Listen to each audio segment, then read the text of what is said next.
डोक्याला हात लावताय माझ्या. डोक्याला मरू द्या तुम्ही. मी कसं काय करताय?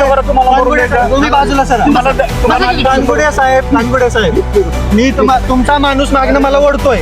माझ्या कमरेला स्लिपचा त्रास आहे. मग मी काय म्हणत आहे तुम्हाला? थांबा, मी काय म्हणत आहे?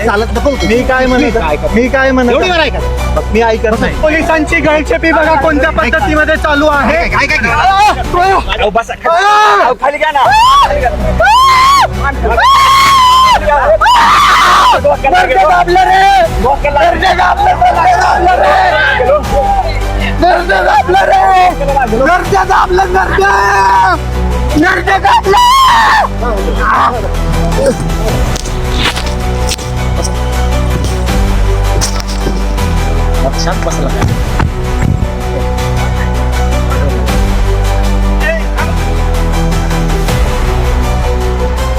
हे नरड दाबलंय पोलिसांनी. नरड दाबलंय. मारून टाकते नी मला आता.